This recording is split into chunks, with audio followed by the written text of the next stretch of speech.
નમસ્કાર, આપ જોઈ રહ્યા છો નેશન પ્લસ ન્યૂઝ. હું છું આપની સાથે હેતલ ભગત.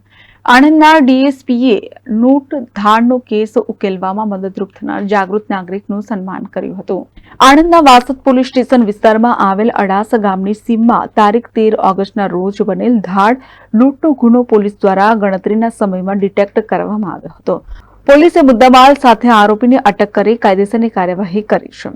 આ બાબતે આણંદના ડીએસપી જે જસાણીએ આ ગુનાનો ભેદ કેવી રીતે ઉકેલવામાં આવ્યો તે બાબતે જણાવ્યું હતું કે ગ્રામ્ય વિસ્તારોમાં કોઈ સીસીટીવી કેમેરા જેવી સુવિધા ન હોય, ગુનેગારોને શોધવા પોલીસ માટે મુશ્કેલ બની જાય છે. ત્યારે આ ભેદ ઉકેલવામાં ગામના જ એક જાગૃત નાગરિકે માહિતી આપી હતી. પોલીસે તપાસ કરી ગુનેગારો સુધી પહોંચી ગુનેગારોને ઝડપી પાડ્યા હતા. આ ગુનો ડિટેક્ટ કરવામાં મદદરૂપ થયેલ જાગૃત નાગરિકનો આણંદ જિલ્લા પોલીસ અધિક્ષક જે જસાણીએ પોલીસ સ્ટેશને બોલાવી સન્માનપત્ર આપી સન્માન કરવામાં આવ્યું હતું.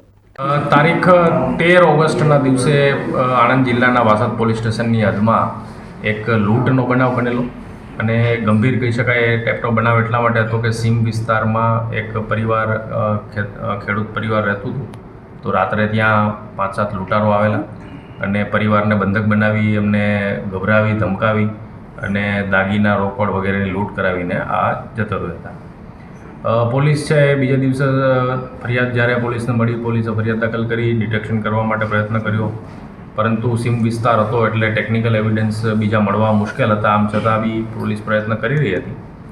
એ દરમિયાન એક ટીમ જે વાસદમાં ગામમાં તપાસ કરી રહી હતી તો સાંજે એમને એક એવા જાગૃત નાગરિક મળ્યા કે જેમણે પોલીસને એક ક્લુ આપી અને એક માહિતી આપી કે મેં આ વિસ્તારમાં ગઈકાલે સાંજે એક અજાણી ગાડી જોઈ હતી. એટલું જ નહીં પણ એમણે ગાડીનું ડિસ્ક્રિપ્શન આપ્યું, ગાડીનો નંબર આપ્યો, ગાડી કયા કલરની હતી અને કેટલા લોકો હતા એ માહિતી આપી. તો એના આધારે પોલીસે એ જે રીતે કોન્ફિડન્સથી વાત કરી રહ્યા હતા, પોલીસે તપાસ કરી અને ટેકનિકલ એવિડન્સ બીજા શોધ્યા અને 24 કલાકની અંદર જે લૂંટના ખરેખર આરોપી હતા એને પકડી લીધા. લૂંટનો મુદ્દામાલ મળી આવ્યો અને જ્યારે આરોપી પકડાયા ત્યારે ખબર પડી કે એ જ ગાડી હતી જેની માહિતી પેલા જાગૃત નાગરિકે આપેલી. આ જાગૃત નાગરિક શ્રી વિષ્ણુભાઈ રાઠોડ જે છે એમનું એટલા માટે અમે આજે અહીંયા ઓફિસે બોલાવીને સન્માન કર્યું હતું. જો આવા નાગરિકો સમાજમાં વધુ હોય તો પોલીસની જરૂર જ ન રહે, હું તો ત્યાં સુધી કહું છું. અને આવા ડિટેક્શન, આવા લૂંટ, આવા કોઈ પણ ગંભીર બનાવો છે એમાં અમને ખૂબ જ મદદ મળે છે. તમામ નાગરિકોને પણ અમે અપીલ કરીએ છીએ કે આવી કોઈ માહિતી આપણી પાસે હોય તો સામે ચાલીને પોલીસને આપો. ફરી એક વખત અમે વિષ્ણુભાઈનો ખૂબ ખૂબ આભાર માનીએ છીએ. એમની જાગૃતતાના કારણે, એમની સતર્કતાના કારણે અને ખાસ કરીને એમની સતેજ જે હતા કે નંબર સહિતની વિગતો એમણે જે યાદ હતી ને પોલીસ સાથે એમણે તાત્કાલિક શેર કરી, એના કારણે જ અમે આરોપીને પકડી શક્યા છીએ. આરોપીને જ્યારે પકડ્યા ત્યારે એ બી ખબર પડી કે આ આરોપીઓ એકદમ રીઢા હતા.